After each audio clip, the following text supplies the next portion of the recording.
Você sabia que é possível você pregar a Bíblia e não pregar o Evangelho?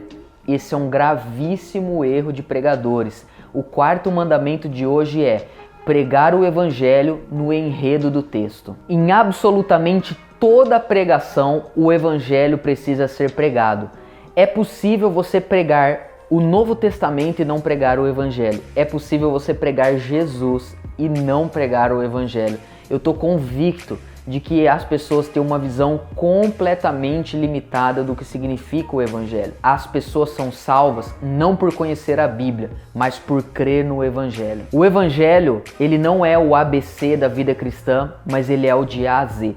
A gente por muito tempo pensou que o Evangelho era a doutrina que a gente pregava para as pessoas serem salvas, e aí depois, quando elas já tinham se convertido, a gente vinha com doutrinas mais profundas para que elas pudessem ter uma maior compreensão de quem Deus é. O Evangelho, ele é não apenas o início, mas ele é o próprio caminho da vida cristã. É o Evangelho que salva e é o Evangelho também que transforma. É o Evangelho também que faz as pessoas mudarem de vida. É muito importante você ter uma compreensão aprofundada do que é o Evangelho, da amplitude do Evangelho, da envergadura do Evangelho.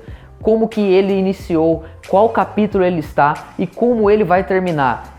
Eu tô te fazendo algumas questões aqui e eu não tenho por objetivo explicar profundamente o que é o Evangelho nesse vídeo, porque eu creio que você pode aprender isso através de algumas ferramentas que eu vou dar para você em umas outras ocasiões. Mas o meu ponto hoje aqui é o seguinte: você pode pregar o Evangelho de várias maneiras.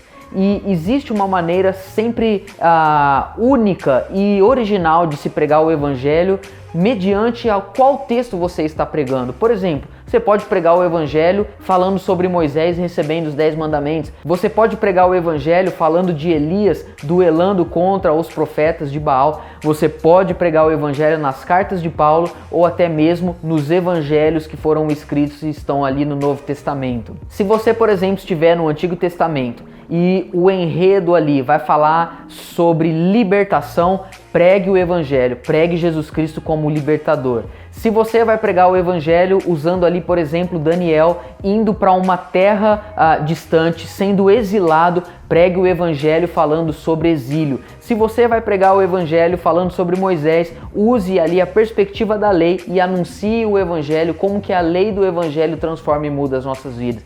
Existem muitas maneiras de anunciar Jesus na sua encarnação, morte e ressurreição, aproveitando o enredo de cada um dos textos. A Bíblia ela carrega vários temas, como libertação, como exílio, como aliança, milagres e tantos outros temas. Independentemente de qual texto você esteja pregando, que esse texto leve as pessoas ali para o Gólgota, que elas vejam a encarnação, a morte e a ressurreição de Jesus e elas venham crer que só Jesus é o suficiente para salvar e transformar a vida delas. Pregar o Evangelho é a única maneira da sua pregação não ser uma pregação moralista e ao mesmo tempo também não ser uma pregação liberal. Quando você prega o Evangelho, você anuncia a graça e você também anuncia a transformação. O Evangelho tem que ser a centralidade sempre de toda a nossa pregação.